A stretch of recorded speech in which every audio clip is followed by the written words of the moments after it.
The video game medium is rarely treated as the artistic platform it has the potential to be, and honestly, who can blame the people who don't see games as art when even the good ones are primarily focused around leaving mountains of dead bodies in your path to the objective?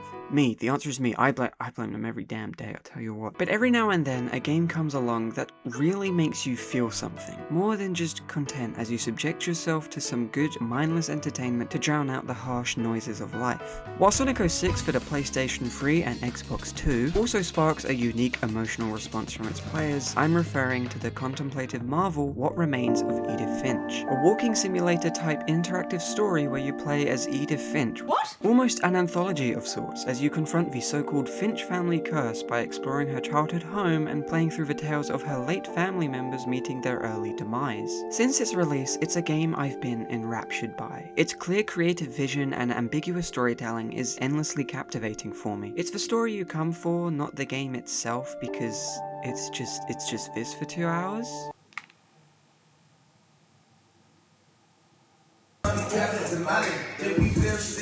Wow. It's really nothing special, except for one specific level which is a perfect example of weaving gameplay into narrative, making you feel like the character, which really should be the goal of all game. That's the point.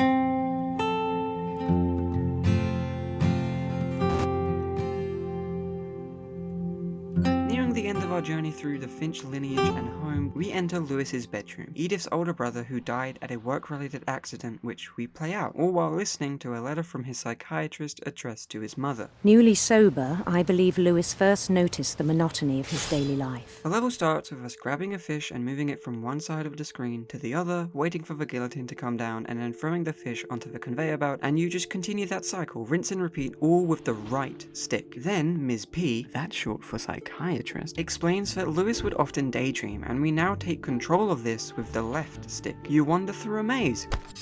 The daydream becomes more involved as you build your own city.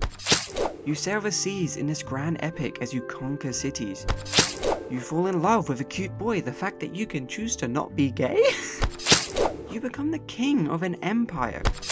You bend down to be crowned, and the guillotine comes down one final time, killing Lewis as he blended his far better imagination with the dire reality he wanted to suppress.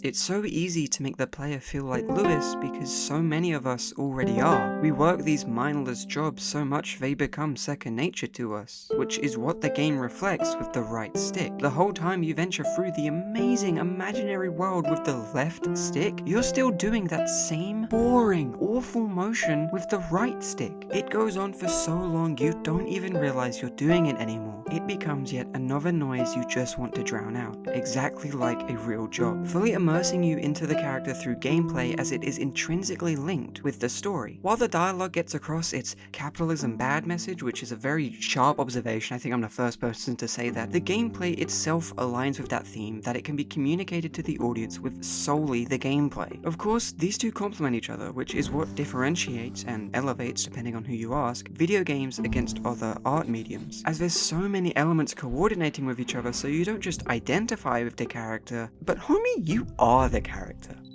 At least in this game, most of them are not good.